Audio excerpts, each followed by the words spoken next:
Hey guys, how you doing? Today I'm gonna regenerate my water softener.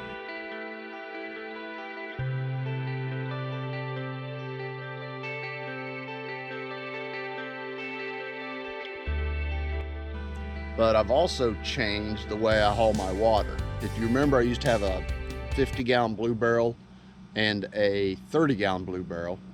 I left the 50-gallon in Ohio, the 30's at my son's, and I changed it up to, this is a 35-gallon, and that is out of my old Class C that was down here. And I can shove it up in the front, I can fill it from the back, I can pull it from the back. I don't have to, the drums just take up so much room. So we're gonna go get water today later, but this water softener that I got a couple years ago at the Tampa RV show, you have to regenerate these things every once in a while. And it takes 2 pounds of just regular table salt. You take this cap off the top and you really slowly turn it over on its side at slow and let some of the water come out. The best way to do it is with like a turkey baster, the little squeezy thing. You stick it down there and get the water out of it. You just don't want to dump it because the little beads that's in it will end up coming out.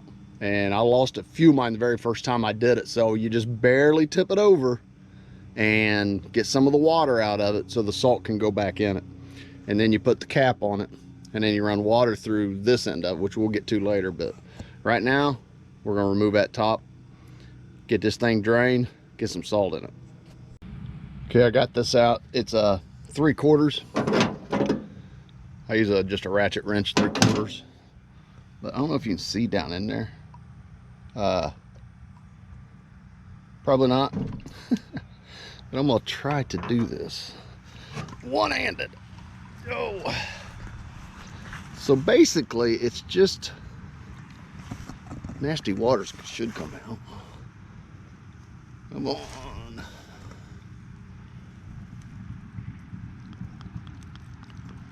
It's really slow coming out, but you just have to really watch it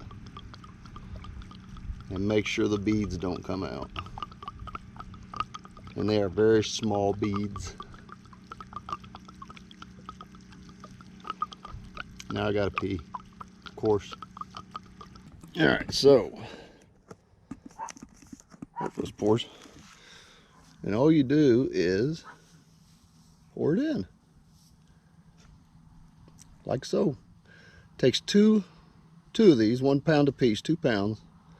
We get this at Aldi's. It's like 59 cents for each one. So let me get this done and I'll be right back. So I got my 2 in it, and what I also do then, I didn't show, but I just pour a little water around this so you're not trying to screw this back in and mess the threads up. But come on, get this going, get that screwed on.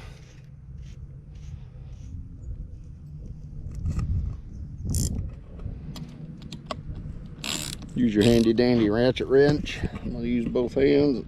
Snug it up. It is plastic. Don't do it too tight. And swoosh it around. Oh.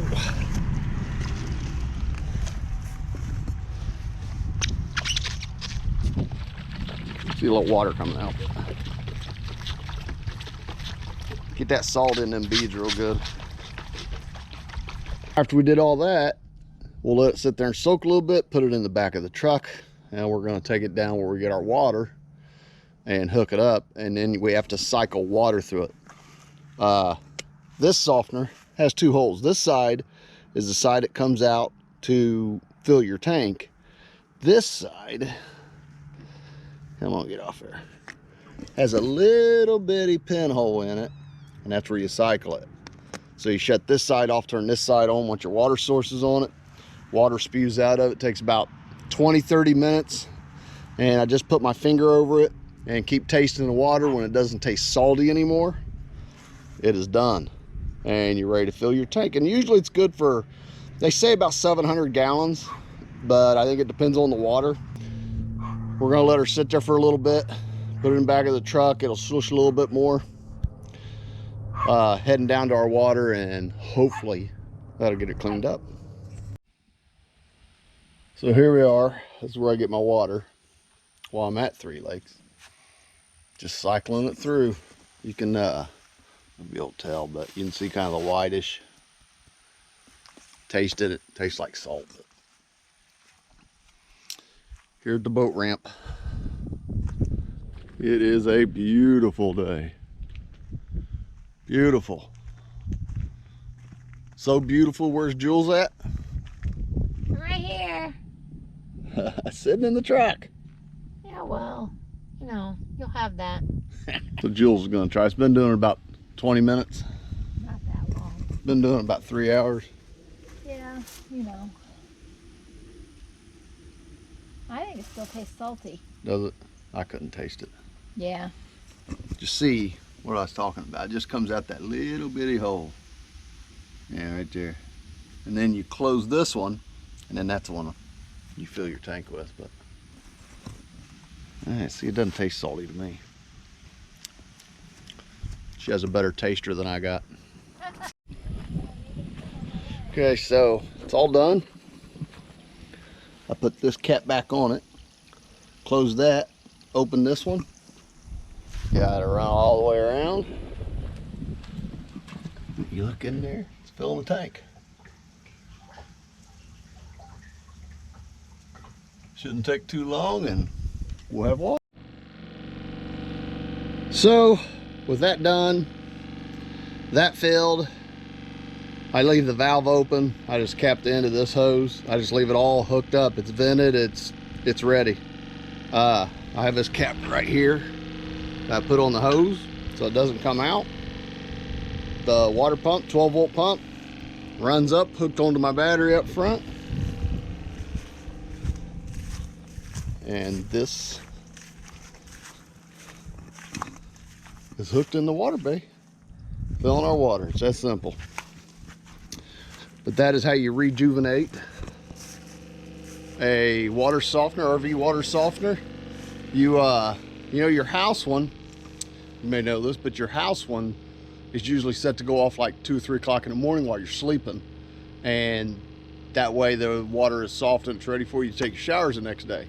This one, you have to do it yourself. And that's how you do it. You dump it, you pour the salt in it, run it through till all the salt is done, you know, after you slush it around, and you're good to go. Like I said, it's 500 to 700 gallons before you have to regenerate it again. Julie is pretty quick to tell me when it needs it. She can tell just by the way the laundry or by the way she takes a shower, she can tell. But that's it. Pretty simple setup. Keeps you boondocking long term.